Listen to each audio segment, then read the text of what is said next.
நாராயணபுரம் இருக்காரு. ஒரு 500 பேர் முத்துராமலிங்கம் 60 வருஷமாக அந்த இடத்துல குடியிருக்கோம். 1 ஏக்கரும் 13 சென்டும் அறநிலைத்துறைக்கு நாங்கள் ஏற்கனவே கொடுத்துருக்கோம். அவங்க இடம் சொல்லி அவங்க வாங்கியிருக்காங்க.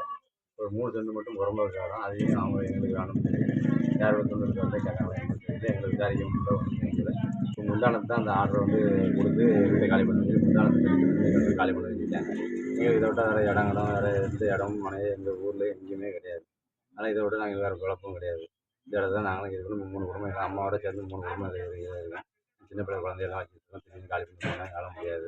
இப்போ கடைசியில் இப்போ இவ்வளோ தூரம் எல்லாம் பிரச்சனையாகி எல்லாம் இருக்கும் மனம் எல்லாம் விட்டு சொன்னதுக்கப்புறம் 4 நாள் மட்டும் டைம் கொடுத்துருக்காங்க. எங்களுக்கு கண்டிப்பாக அந்த 4 நாள் டைம் காணாது. ஒரு 6 மாதமாக கொடுத்தா தான் நம்ம ஏதாவது கோர்ட்டில் ஏதாவது போட்டு வாங்கினாலும் வாங்கி நம்ம வேறு ஏதாவது வழி பண்ணாலும் பண்ணணும்.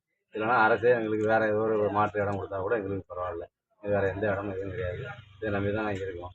அதுவும் போய் இது புறம்பு கோயில் இடம் இல்லை. புறம்போக்கு தான். கோயில் இடத்துல 1 ஏக்கரும் 13 சென்ட் கேட்டாங்க. திரும்ப உடனே எந்த பிரச்சனையும் பண்ணாமல் நாங்கள் அப்படியே கொடுத்துருக்கோம். கோயில் இடத்துனால உடனே கொடுத்துட்டோம். இது 3 சென்ட் புறம்போக்கு இதையும் சேர்த்து கோயில் இடம் கேட்டால் அப்போ நாங்கள் இங்கே தான் போவோம். 60 வருஷமாக தாத்தா இருந்திருக்காரு, என் அப்பா இருந்திருக்காரு, அடுத்து நான் இருந்திருக்கேன், என் பிள்ளைங்க இருந்துச்சு. 4 தலைமுறை இருந்துகிட்டு இருக்கோம். அது நம்ம கோயில் இடம்னா கண்டிப்பாக நாங்கள் விட்டு போகக்கூடிய ஆள் தான். நாங்களும் ஆன்மீகத்தில் கும்பிடுற ஆள் தான். சாமி கும்பிடுற ஆள் தான். விட்டு போயிடுவோம். இந்த 3 சென்டில் வந்து இப்படி இருந்துகிட்டு இருக்காங்க. புறம்போக்கு எடுத்து அவங்க இடமா கேட்டுட்டு இருக்காங்க. ஒரு சிலர் தூண்டுதலில் தான் இப்படி பண்ணியிருப்பாங்க. நாங்களும் எங்களுக்கு அது சந்தேகமாக தான் இருக்குது. ஏன்னா எங்களை முறைப்படி எந்த விசாரணைக்கும் கூப்பிடவே இல்லை. நாங்கள் 3 வாட்டி நாங்கள் ஆஜராக போயிருக்கோம் கோர்ட்டுக்கு. மேலே கூப்பிட்டு எங்கள் ஃபோனில் ஏற்றவே இல்லை. விசாரிக்காமல் எப்படி எங்கள் ஒரு சார்பாக எப்படி தீர்ப்பு கொடுத்தாங்கன்னு எங்களுக்கு இன்னும் அது வரைக்கும் ஆகலை.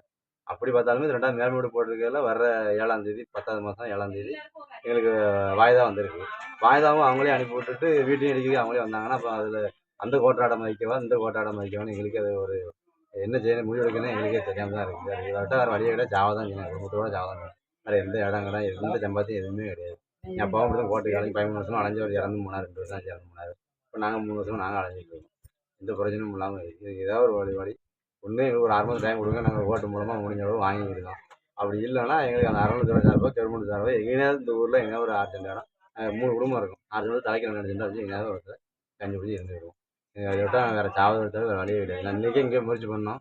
ஒரு காவல்துறை அதிகாரிகள் இதை விட்டாச்சுனாலும் நாங்கள் திங்கக்கிழமை கண்டிப்பாக கலெக்டர் ஆஃபீஸ் வந்து எங்களோட கோரிக்கையை நாங்கள் மனு வைக்கணும். ஐயா தான் எல்லாம் பார்த்து